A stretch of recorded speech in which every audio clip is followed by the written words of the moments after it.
ముందుగా మీరందరికీ శ్రీరామనవమి శుభాకాంక్షలు అండి. అయితే శ్రీరామనవమికి ఈమేంటి ఉగాది పచ్చడి చేస్తుంది అని అనుకోవద్దు. ఎందుకంటే లేడీస్ ప్రాబ్లమ్స్ తెలుసు కదండీ! అయితే ఉగాది రోజు పచ్చడైతే నేను చేయలేదు. మా హస్బెండ్ చేశారు. అది కూడా దేవుడి కోసం చేశారు. మా అత్తమ్మకైతే పెట్టలేదు.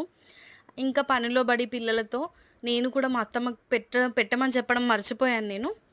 అందుకోసం అని చెప్పి ఈరోజైతే ఉగాది పచ్చడి చేశాను. చాలామంది చేసుకుంటారు గూడా ఉగాది పచ్చడి మన శ్రీరామనవమికి. కొంతమంది బెల్లం పానకం మస్ట్ అయితే బెల్లం పానకం.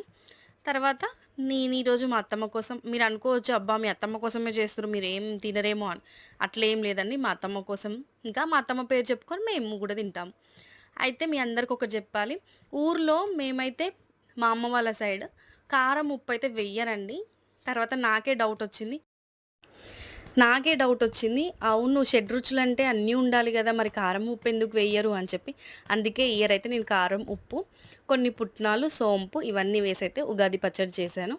తర్వాత భక్షాలు మీరందరూ ఎట్లా చేసుకుంటారో సేమ్ నేను గూడా అదే విధంగా చేశానండి.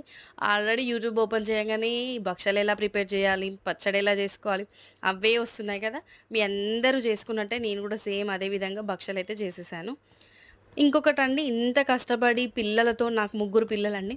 ముగ్గురు పిల్లలతో ఇంత కష్టపడి చేస్తున్నా గానీ, యూట్యూబ్ అయితే నాకైతే ఏం బెనిఫిట్ అని అనిపియట్లేదు. ఎందుకంటే ఇంత కష్టపడుతున్నాను గదా!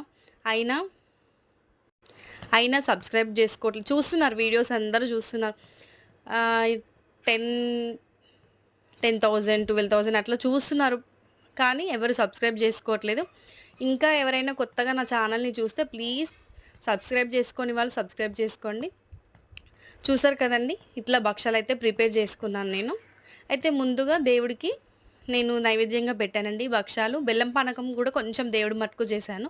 ఇంకా చలివిడి కూడా చేయొచ్చు. కానీ ఇంకా నేను భక్షాలు చేస్తున్నా అని చెప్పి దేవుడికైతే చలివిడి కూడా ఏం చేయలేదు.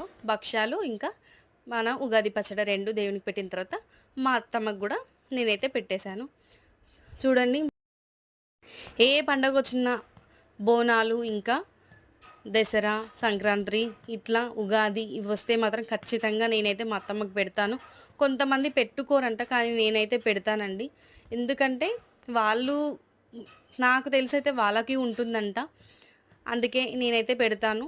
ఇంకా నాకెప్పుడైనా బాధ అనిపిస్తే కూడా నేనైతే మొక్కుతానండి.